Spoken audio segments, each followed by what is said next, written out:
So the Quran said, يَضْرِبُهُنَّ, in one of the verses of the Quran, said that when a man has a rebellious wife, that means she's unseemly in her conduct. She come and go, she comes late at night, she does this, she disrespects, so forth. The Prophet ﷺ said, he said, admonish her. That means talk to her. Give her admonition. Tell her how you displeased with her conduct. Warn her. Tell her don't do that anymore. Then he says after that, separate from her bed. Separate from the bed. He didn't say separate from the house, separate from the bed. That means continue to do all the responsibilities as normal, but when it comes to conjugal relationships, stop. Don't sleep with her. As a matter of fact, sleep in the same room, but don't sleep in the bed. That means no sex. That's hard. That's just as hard for the man as it is for the woman. But the Prophet ﷺ here is saying, if you really want to control her behavior, or if you really want to admonish her, if you're really displeased with the way she's acting, you deny yourself and you also deny her. SubhanAllah. Then he says that if she continues even after that, then the Quran says, يَضْرِبُهُنَّ. It says, apply light corporal punishment with a context to it. It must not swell. It must not cause bleeding. It must not cause any breakage. And it must not cause any damage to her skin. So what can you do? What kind of beating is that?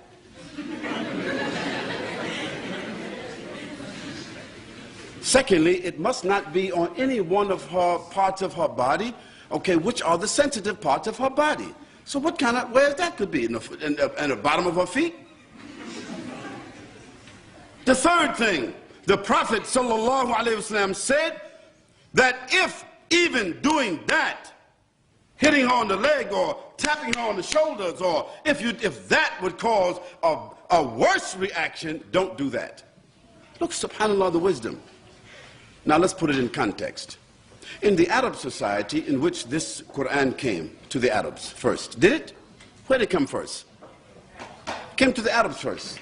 So in their society, it was considered something of urf. How many Arabs here know the word urf? Urf. Common usage. Huh? Custom.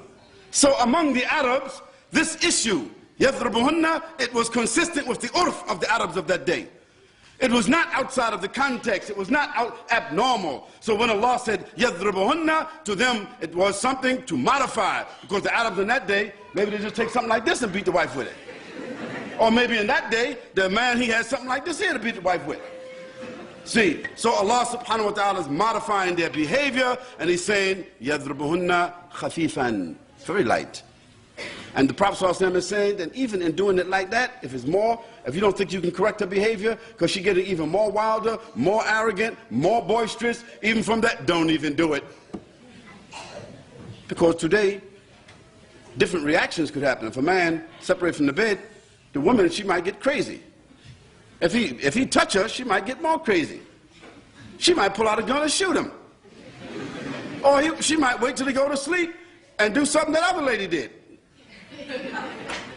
So if you could anticipate a reaction like that, that would be worse. You couldn't correct the behavior. The Prophet said, don't do it.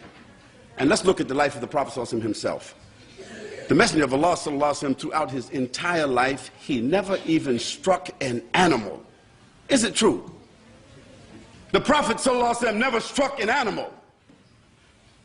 One of the people that served him all of his life, a companion of the Prophet ﷺ that served him from the time that he was 11 years old until the Prophet ﷺ passed away. He said, I served the Prophet ﷺ throughout his entire life, and he never even said to me, oof. He never even said to me, why you didn't do that? How come you so-and-so? You know, somebody's serving me. And he forgot. I said, what's wrong with you? Didn't I tell you so-and-so? That'd be most of us. The Prophet ﷺ, he never even said to that person, how come you didn't do that? What's wrong with you? That person served him for over 40 years, and the Prophet ﷺ never said that. The third thing, the Prophet ﷺ, he never ever laid his hands on his wife except in a way of kindness, in a way of showing mercy, or in a way of dignity or decency. And there was never in the life of the Prophet ﷺ any complaint by any wife. During the time of the Prophet ﷺ, no companions came, no female companions came and said, oh, Prophet ﷺ, your companions who are our husbands, they are beating us and they are this and they are that. No, this wasn't among the Prophet ﷺ's time. This wasn't done because he did not approve it. So even though the Quran, based upon the urf of the Arabs, even though the Quran said this, the Prophet himself, what did he do? He didn't do it. He wasn't disobedient to God. It was just that the Quran says certain things for us as a last resort that we don't have to do.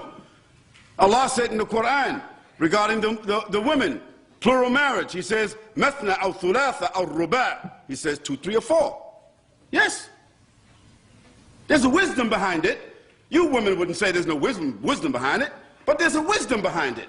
We can discuss this in a different issue, a different setting, but there's a wisdom behind it. But look, did the Prophet ﷺ say to us, a man, he had to take 2, 3, 4? No, he didn't. In fact, God said, he said, one is better for you if you only knew. Did he say that? One is better if you only knew. In another place he said that even though he said, Mathna aw thulatha aw ruba', he said, you men can never be fair with women. So look what God is discouraging it. He's telling you, warning you, one is better if you only knew. He's warning you, watch out. You're going to get yourself in trouble. You're going to upset the cart. There's some reaction that's going to come. There's going to be some fitna. One is better if you only knew. But for those who fall within the category and the social, political, psychological conditions are of sort where their women outnumber the men and there are no prospective men to marry those women, then God says 2, 3, or 4. But did you know that in the Muslim world, only 1 out of 715 men, this is a statistic you brothers need to keep in mind, sisters, only 1 out of 715 Muslim men are going to take another wife. Doesn't that feel good for the other 714 sisters?